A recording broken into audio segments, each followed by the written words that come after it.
Hello, I'm Dan, this is my garage, and these are my songs.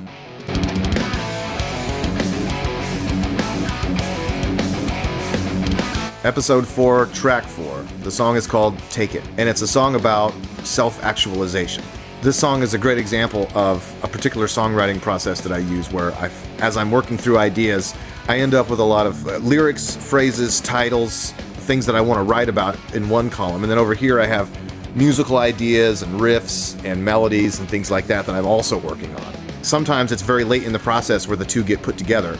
I start to marry them off with one another. Like, okay, these lyrics have this feel, this music has this feel, that goes together perfectly.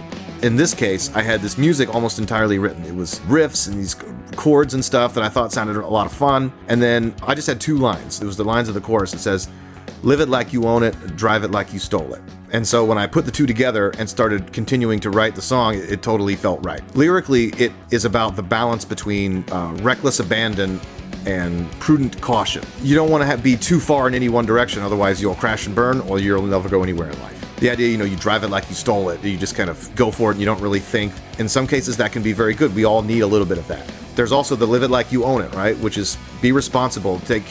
Try not to scratch the car, right? Think long term about things. Too much of either one of those can, I think, maybe prevent us from being the person that we want to be. But finding the balance to that is, to me, the essence of what real confidence is. We all know people who are way more confident than they probably should be, and they tend to be very annoying people. And then we all know people who are not nearly as confident as they could be or should be, and it feels like they're not living to their full potential. This is a subject that has been of particular interest to me for a lot of my adult life, mainly because I find myself being very bad at it, and I've struggled with trying to find that balance over the years. So the essence of this song was taking ownership of my life and put together with this music that when I play it, it makes me feel good. It makes me feel like I know what I'm doing with myself. You know what I mean? Like the same way if I was to play it on stage, it would make me feel like the man. It's got these big riffs and the big chords. And then when I listen to this song in the car, even though I wrote it, it makes me want to drive faster than I probably should, and it makes me feel like I have a handle on things. And I think that's pretty cool. A lot of the credit for that on this song goes to Adam, who played the drums. Adam Satterwhite, amazing drummer. He and I have been in many bands together over the years, and I've got to the point where I can usually predict what he's going to play on something when I send him a song or an idea.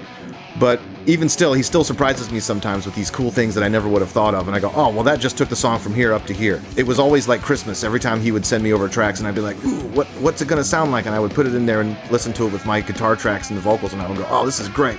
That's another really fun part of the process when you get to collaborate with other people and you get to get their feedback, and all of a sudden it takes an idea that I had that I thought was a pretty good idea, and then it made it into a great idea. His drumming on this album really took my songs that I thought were pretty good in my head, and it made me enjoy them in a whole different level. So that's always a lot of fun when you get to collaborate with people that you really click with. The next song is a song that's a bit of a departure from what we've had so far, but I think it's really cool, and I'll talk about it tomorrow.